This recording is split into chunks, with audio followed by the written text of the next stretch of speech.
CPI రాష్ట్ర కార్యదర్శి Kothagudem MLA Kunamneni Sambasivarao ఉన్నారు. సార్, మొత్తం మీద చెప్పి చూసినట్లయితే కాంగ్రెస్ ప్రభుత్వంలో ఎలా ఉండబోతుంది మీ పాత్ర, మీ పార్టీ పాత్ర? నిర్మాణపరమైనటువంటి పాత్ర వహిస్తాం, నిర్మాణాత్మకమైనటువంటి సూచనలు ఇస్తాం.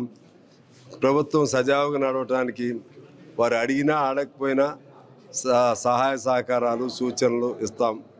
ఆ పద్ధతుల్లో కాంగ్రెస్ ప్రభుత్వం గతంలో టీఆర్ఎస్లో జరిగినటువంటి తప్పులు, టీఆర్ఎస్లో జరిగిన పాలనలో ఉన్నటువంటి దుష్ట పరిపాలన అవన్నీ ఒక గుణపాఠంలాగా తీసుకుని అటువంటి తప్పులు పునరావృతం కాకుండా జాగ్రత్తగా కాంగ్రెస్ పార్టీ చేస్తుందని ఆశిస్తూ ఉన్నాం. ఆ చేసే క్రమంలో లోటుపాట్లు ఏమైనా వచ్చినా సరే ఇది కాదని చెప్పి మేము ధైర్యంగా చెప్తాం. ఒక్కడనే కమ్యూనిస్ట్ ఎమ్మెల్యేగా ఉన్నప్పుడు కూడా ఒక్కడున్న ప్రతి మాట విలువ కలిగిన మాట ఒక నిర్మాణపరమైనటువంటి పద్ధతుల్లో మాట్లాడతాం.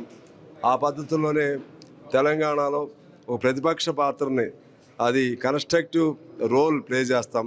ప్రతిపక్ష ఒక్కళ్ళమే ఉన్నా సరే సహజంగా పేద వర్గాల వాణిని వినిపించేది కమ్యూనిస్టులు ఎక్కడున్నా.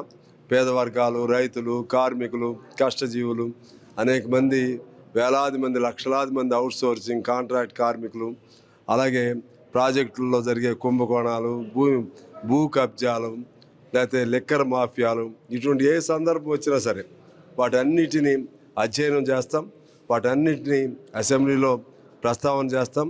గతంలో కూడా నాకు అనుభవం ఉంది. గత 2009-14లో ఎమ్మెల్యే చేసినప్పుడు బయ్యారం లాంటి పెద్ద కుంభకోణాన్ని అప్పుడు నేను బయట పెట్టాను. నాతో పాటు అప్పుడు గుండా మల్లేష్ గారు, మా వాళ్ళందరూ కూడా ఉన్నారు. ఆ విధంగా ఇప్పుడు కూడా ఏమన్నా ఉంటే అటువంటి సమస్యలు ఉంటే ప్రభుత్వాలు ఏమైనా సరే తప్పు ఎక్కడ జరిగినా సరే ఆ తప్పును మేము ఎండగడతాం, నిలదీస్తాం. ఆ విధంగా చివరి వరకు మా పాత్రని ప్రజల పక్షాన, ప్రజలకే ఈ కమ్యూనిస్ట్ పార్టీ ఎమ్మెల్యే అంటే ఇది ప్రజల తరపున, ప్రజల ఆశీస్సులతో, ముఖ్యంగా అన్ని కమ్యూనిస్ట్ పార్టీల ఆశీస్సులతో గెలిచాను నేను. కాంగ్రెస్ పార్టీ పొత్తు ఉంది. కాంగ్రెస్ పార్టీ కూడా ప్రతిభావంతంగా వాళ్ళు ఓటు షేర్ జరిగింది. వాళ్ళు కూడా మమ్మల్ని కలిపి ముందుకు తీసుకెళ్తున్నారు. అయితే అదే సమయంలో కాంగ్రెస్ పార్టీకి ఒక స్నేహపూర్వక ప్రతిపక్షంగా మా సహాయ సహకారాలు అందిస్తాం. ఈ సమయంలోనే అనేక మంది కమ్యూనిస్టులు కోరుకున్న పద్ధతుల్లో వాళ్ళ ఆశీస్సులకు అనుగుణంగా నేను నా పాత్రను నిర్వర్తిస్తాను. వాళ్ళ కాంగ్రెస్ పార్టీ అధికారంలోకి రావడంలో కూడా సిపిఐ పాత్ర చాలా కీలకం. ముందు నుంచి వారు అనుకున్నట్టు కూడా పార్టీ అధికారంలోకి వచ్చినా కానీ పార్టీకి 2 ఎమ్మెల్సీ పదవులు ఇస్తామని కూడా హామీ ఇవ్వడం జరిగింది. అది వాళ్ళు ఇచ్చిన హామీ నెరవేర్చుకోవాలి, తప్పదు. అది హామీ తప్పితే వాళ్ళు తప్పులో పడతారు. తెలిసి అటువంటి తప్పులు చేస్తారని నేను అనుకోను. ఇక అందులో అది సమస్య లేదు.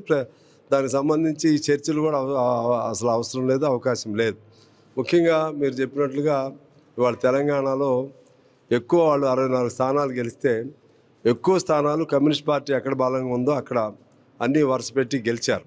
ఇప్పుడు నల్గొండలో కానీ, ఖమ్మంలో కానీ, కరీంనగర్లో కానీ, ఆదిలాబాద్లో కానీ, కోల్ బెల్ట్లో దాదాపు 11 స్థానాలు ఉంటే 11కి 11 కూడా కోల్ బెల్ట్లో. కోల్ బెల్ట్ అంటే సింగరేణి కార్మికులు, అది ఎక్కువ మా సిపిఐ ఏఐటీసీ అనుబంధం కలిగిన కార్మికులు. ఆ విధంగా అన్ని చోట్ల గెలిచారు. ఇప్పుడు నాకు ఇంతకుముందు మన నామినేషన్ కార్యక్రమం స్పీకర్ దానిలో కలిశారు చాలామంది ఎమ్మెల్యేలు, అన్ని ప్రాంతాల వాళ్ళందరూ ఎవరు చెప్పినా మీ పార్టీ మాకు బాగా చేసింది. ఈవెన్ హైదరాబాద్ నగరం లాంటి చోట చాలామంది చెప్తున్నారు. అంటే హైదరాబాద్ చుట్టుపక్కల వాళ్ళు చాలామంది చెప్తున్నారు. ఓడిపోయినాడు కూడా చెప్తున్నారు కమ్యూనిస్ట్ పార్టీ మీరు బాగా చేశారని చెప్పి. అందువలన కమ్యూనిస్టు అలాగే కాంగ్రెస్ ఈ పొందిక బాగా వర్కౌట్ అయింది. ఇంకా సిపిఎం కూడా ఉంటే ఇంకా అనేక స్థానాల్లో కూడా ఆ ప్రభావం కనపడేది. ఆ నేపథ్యంలో వాళ్ళు కూడా, కాంగ్రెస్ పార్టీ కూడా కమ్యూనిస్ట్ పార్టీని కలుపుకుని అభివృద్ధిలో కానీ ఇంకా ఇతర దానిలో కానీ వాళ్ళ పాత్ర వాళ్ళు వహిస్తారని భావిస్తున్నాం. ఇవాళ డిప్యూటీ స్పీకర్, మన స్పీకర్ నామినేషన్లో కూడా కమ్యూనిస్ట్ పార్టీగా మాతో కూడా సెట్ తీసుకున్నారు. మేము కూడా ప్రతిపాదన చేసే క్రమంలో ఆ విధంగా ప్రతిదానికి అయితే పిలుస్తున్నారు. ఇది ఈ మిత్రత్వం కొనసాగాలి. అభివృద్ధి పరంగా కూడా ఆ మిత్రత్వం కొనసాగాలి. ప్రజలకి సేవ చేసే దానిలో, నిర్ణయాలు చేసే దానిలో కూడా పారదర్శకంగా, నీతివంతంగా, నిజాయితీగా వాళ్ళు చేయాలి. అటువంటి వాటికి మేము సపోర్ట్ ఇస్తాం. త్వరలో క్యాబినెట్ ఎక్స్పాన్షన్ కూడా ఉంది సార్, మీరు భాగస్వామి అయ్యే అవకాశం ఉందా సిపిఐ మంత్రివర్గం? అదేం లేదు, ఇప్పుడు ఆలోచన లేదు.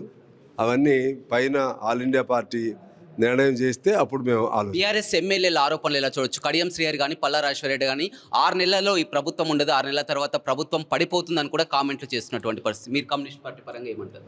వాళ్ళకి అసహనం బద్దలవుతుంది, తట్టుకోలేకపోతున్నారు. ప్రజాస్వామ్యాన్ని గౌరవించడం వాళ్ళకి చేత కాదు. అంటే ఇదే పని మీ పని. అధికారం ఉన్నప్పుడు అందరం లాగేశారు, ఇప్పుడు అధికారం లేకుండా కూడా ఎమ్మెల్యేలు కొనాలని చూస్తున్నారా? ఏ పద్ధతిలో చేస్తున్నారు? ఏ పద్ధతిలో ఎందుకు మాట్లాడుతున్నారు? 6 నెలలు ఎందుకు పడిపోయింది? వాళ్ళకి మెజారిటీ ఉంది అంటే మీరు ఏదో తప్పుడు పనులకు మళ్ళీ ప్లాన్ చేస్తారా? మీరు మళ్ళీ బీజేపీ మీరు ఒకటవుతారా? అటు బీజేపీ వాళ్ళు ఇదే పద్ధతి, అక్కడ అన్ని రాష్ట్రాల్లో మీరు ఇదే పద్ధతి చేయటం వల్ల మీరు ఇటువంటి కామెంట్లు చేస్తే చరిత్రహీనులుగా మిగులుతారు.